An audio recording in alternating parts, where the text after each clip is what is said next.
Hello दोस्तों। अगर आप सिस्टम डिज़ाइन इंटरव्यू की प्रिपरेशन कर रहे हो तो एक कॉन्सेप्ट बहुत ज़्यादा इंपॉर्टेंट हो जाता है, पैरेललिज्म। लेकिन प्रॉब्लम ये है कि यूट्यूब पर ज़्यादातर वीडियो सिर्फ एक डेफिनेशन बोलते हैं, लाइक पैरेललिज्म मतलब एक टाइम पर मल्टीपल टास्क रन करना। बट रियलिटी में सिस्टम डिज़ाइन में पैरेललिज्म का यूज़ परफॉर्मेंस, स्केलेबिलिटी और लेटेंसी को रिड्यूस करने के लिए होता है। तो दोस्तों, आज की वीडियो में हम डीप लेवल पर समझेंगे पैरेललिज्म क्या होता है, ये कंकरेंसी से कैसे डिफरेंट है, रियल वर्ल्ड सिस्टम में कैसे यूज होता है, इंटरव्यू में कैसे आप इसको एक्सप्लेन करेंगे, और वो हिडन कंसेप्ट जो ज़्यादा लोग डिस्कस नहीं करते हैं। तो चलिए स्टार्ट करते हैं। तो सब बात करते हैं हम सबसे पहले प्रॉब्लम की। प्रॉब्लम क्या है? Sequential processing. पैरेललिज्म मतलब स्टार्ट कहाँ से हुआ? हमारे पास एक प्रॉब्लम थी,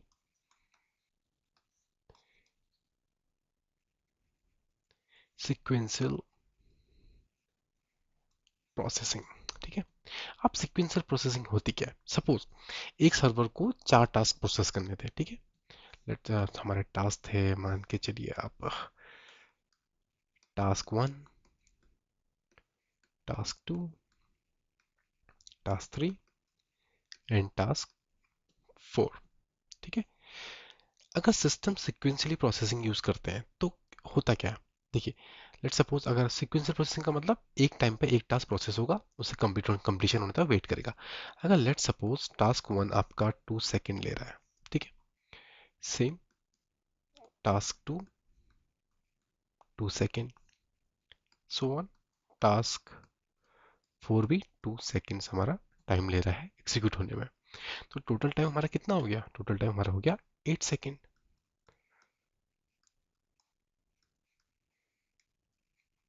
ये हमारा टोटल टाइम हो गया इन 4 रिक्वेस्ट को प्रोसेस करने के लिए। करेक्ट।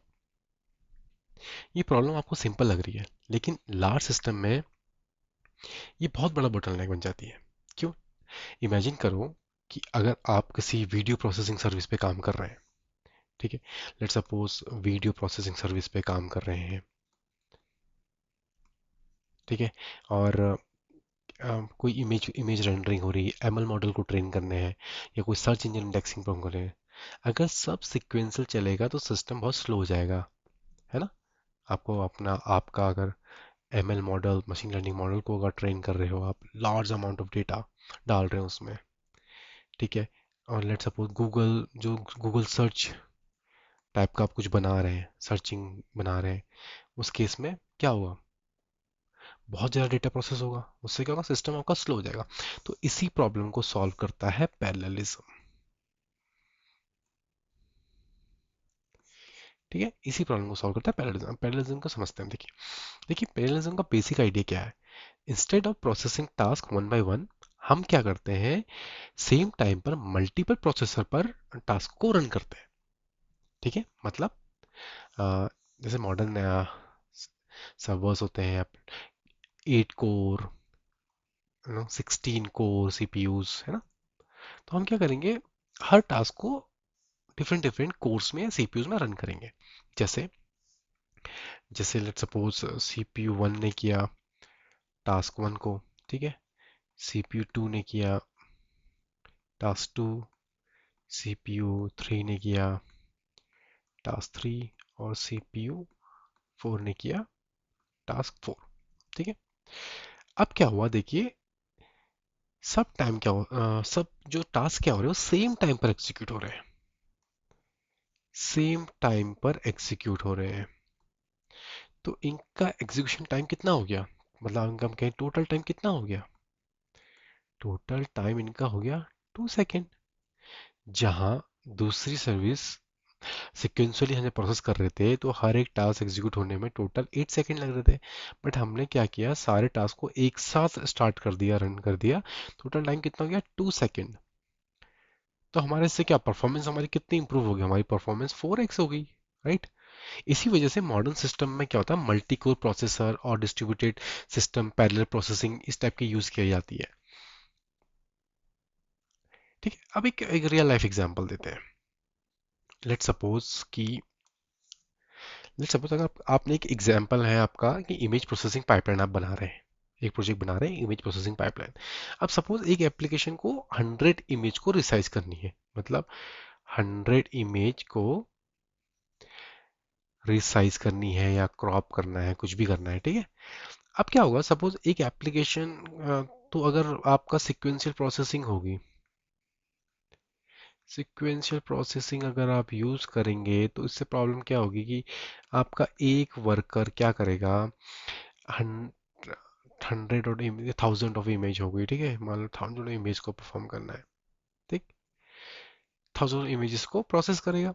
इससे क्या हो गया, अगर एक इमेज को प्रोसेस करने में, लेट सपोज एक इमेज को प्रोसेस करने में उसे लगता है 100 मिली सेकेंड का टाइम, ठीक है, तो टोटल टाइम कितना हो गया, 100 सेकेंड। मतलब पूरी 1000 इमेजेस को प्रोसेस करने में उसे 100 सेकेंड लग जाएगा, जो कि बहुत ज़्यादा है, राइट। 100 सेकेंड में आप वेट करते रह जाएंगे, ठीक है। अब अगर हम 10 पैरेलल वर्कर यूज़ करें, जैसे हमारी हमने बात करी पैरेललिज्म की, अगर हम क्या करें कि 10 वर्कर्स जो होंगे हमारे, जो 10 कोर, वो हमारे क्या करेंगे, इमेज को डिवाइड कर देंगे। इमेज को डिवाइड कर दिया तो लेट सपोज हमारा एक वर्कर हमारा परफॉर्म कर रहा है 100 इमेजेस, है ना। तो अब टोटल टाइम कितना हो गया, टोटल टाइम हमारा हो जाएगा 10 सेकेंड, जो सिक्वेंशियल प्रोसेसिंग से काफी कम टाइम है। इसका मतलब क्या हुआ कि जब हम पैरेललिज्म से क्या हो गया, हमारे सिस्टम का थ्रूपुट क्या हो गया, इंक्रीज हो गया। यहाँ पर हमारा थ्रूपुट कितना था, कम था, बट यहाँ पर हमारा थ्रूपुट क्या हो गया, इंक्रीज हो गया, ठीक है। तो इस बात को ध्यान रखेंगे, आप इंटरव्यू में ये बात बोल सकते हैं, ठीक है। और दोस्तों पिछली वीडियो में हमने बात करी थी कंकरेंसी की, और वहां पर हमने ऑल्सो डिस्कस किया था कि पैरेललिज्म वर्सेस हमने कंकरेंसी को डिस्कस किया था, राइट। तो यहाँ पर भी क्वेश्चन आपसे पूछा जा सकता है कि क्या होता है। तो कंकरेंसी का देखिए, आपको पिछली वीडियो में जाके आप देख सकते हैं। कंकरेंसी कहता है कि हम क्या करेंगे, मल्टीपल टास्क को स्विच करके परफॉर्म करेंगे, टास्क 1, टास्क 2, टास्क 3, टास्क 4, ठीक है।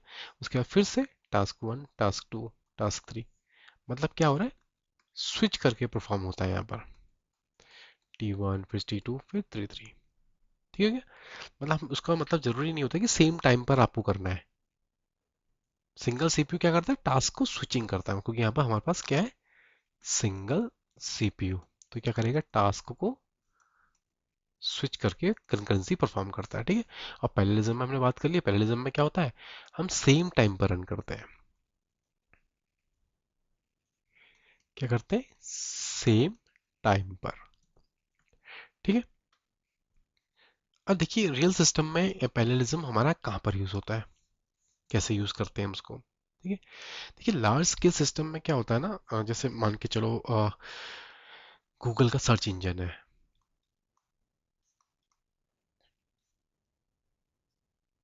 ठीक है। अब इसमें क्या होता है कि जब कोई क्वेरी आती है तो सिस्टम क्या करता है ना, पैरेलली रिक्वेस्ट भेजता है। मतलब वो क्या करेगा, जैसे लेट सपोज इंडेक्सिंग परफॉर्म की है, शार्डिंग परफॉर्म की है,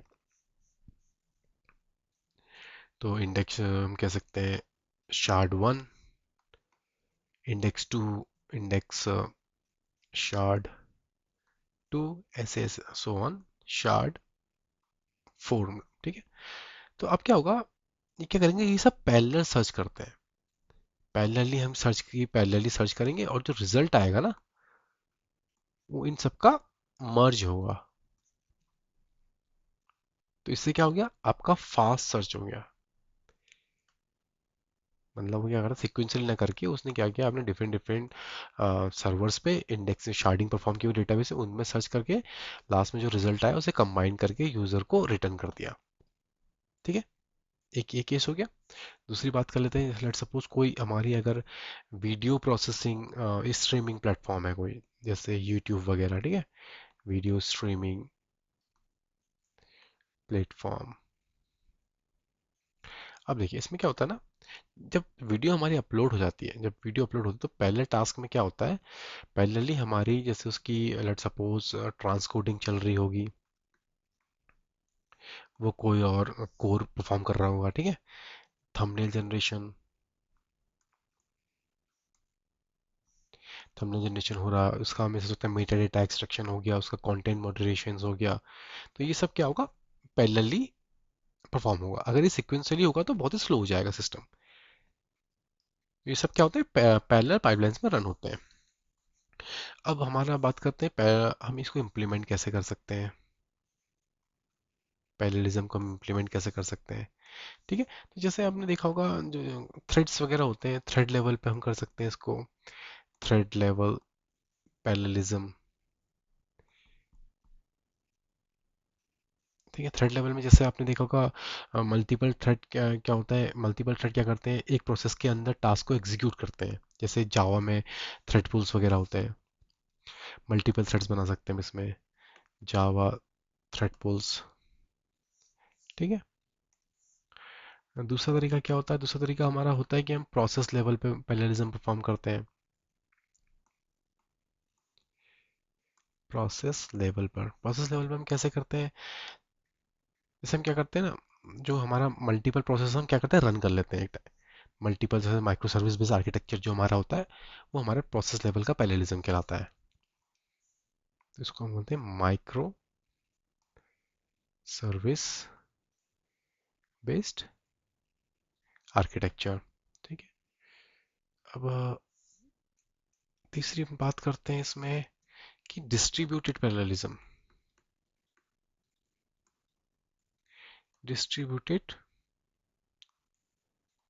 पैरेललिज्म, अब ये क्या होता है, देखिए हम क्या करते हैं ना, टास्क को मल्टीपल मशीनों पर डिस्ट्रीब्यूट कर देते हैं। जैसे हमने उससे पहले प्रोसेस लेवल में बताया था कि मल्टीपल प्रोसेस हम स्टार्ट कर देते हैं, माइक्रो सर्विस बेस्ड आर्किटेक्चर बना लेते हैं, है ना, उससे मल्टीपल प्रोसेस करते हैं। हम क्या करते हैं, एक थ्रेड लेवल पैरेललिज्म में हम क्या करते हैं कि मल्टीपल थ्रेड्स क्या था, एक प्रोसेस के अंदर टास्क को एग्जीक्यूट करती है ना। डिस्ट्रीब्यूटेड पैरेललिज्म में हम कह रहे हैं कि टास्क जो होता है हमारे मल्टीपल मशीन पर डिस्ट्रीब्यूट होते हैं। जैसे हमारा, आपने सुना होगा मैप रिड्यूस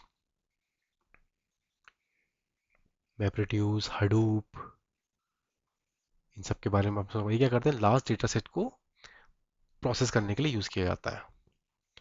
स्पार्क होता है इसमें एक। ठीक है दोस्तों, तो ये होगी तीन चीजें। और अब हम बात करते हैं कुछ हिडन प्रॉब्लम्स की, कि कुछ प्रॉब्लम्स के साथ भी फेस, कुछ प्रॉब्लम्स है इसमें।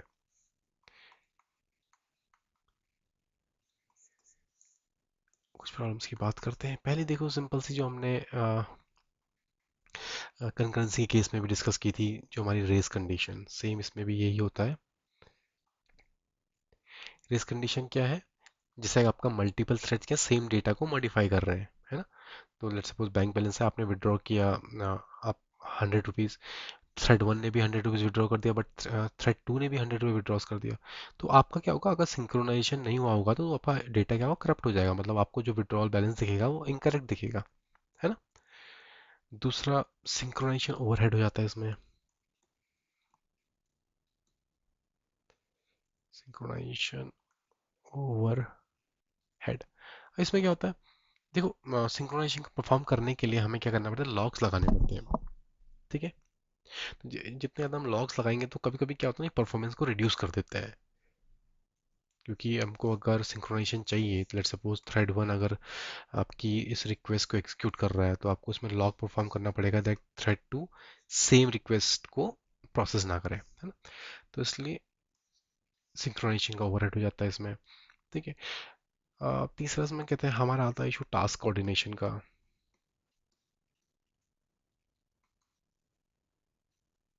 ठीक है, टास्क कोऑर्डिनेशन क्या होता है, अब क्या होता है ना, जितने आपके पैरेलल टास्क परफॉर्म हो रहे हैं, ठीक है, अब इनको क्या होता है, इनको एट द एंड आपको मर्ज करके यूजर को देना पड़ता है, राइट। मतलब आपको इनको क्या करना है, इनके सारे टास्क को कंबाइन भी तो करना पड़ेगा। इससे क्या होता है, टास्क कोऑर्डिनेशन में भी कभी कुछ प्रॉब्लम्स आती है। तो इसलिए इससे हमारा, आपने देखा होगा मैप रिड्यूस जो हमने बात की थी, मैप रिड्यूस में क्या होता है, रिड्यूस फेज में ये सब ये प्रॉब्लम्स आती हैं टास्क कोऑर्डिनेशन वाली। ठीक है दोस्तों, तो अगर इंटरव्यू में अगर आपसे पूछा जाए कि how to improve system performance, तो आप बोल सकते हैं instead of sequential processing we can introduce parallel processing pipelines, जो हमने ऑलरेडी ऊपर डिस्कस की है। जो हम क्या कहते हैं, जिसमें हम क्या करते हैं, where our task are distributed across multiple workers और machine to improve throughput and reduce latency. आपके जितने ज़्यादा आपका थ्रोपुट इंक्रीज होगा, आपकी लेटेंसी उतनी ज़्यादा कम होगी, राइट? कैसे? हम उसको सिंपली क्या करेंगे, मल्टी कोर पे रन करेंगे, अपनी प्रोसेस को, अपने टास्क को एग्जीक्यूट करेंगे। ठीक है दोस्तों, तो ये था हमारी आज की वीडियो। दोस्तों, अगर आपको वीडियो पसंद आए तो प्लीज़ लाइक एंड सब्सक्राइब करिए, और कुछ डाउट्स है तो मुझे कमेंट में ज़रूर पूछिए, मैं इसकी आंसर करने की कोशिश करूंगा। होप आपको वीडियो समझ में आया होगा। थैंक यू दोस्तों, प्लीज़ लाइक एंड सब्सक्राइब।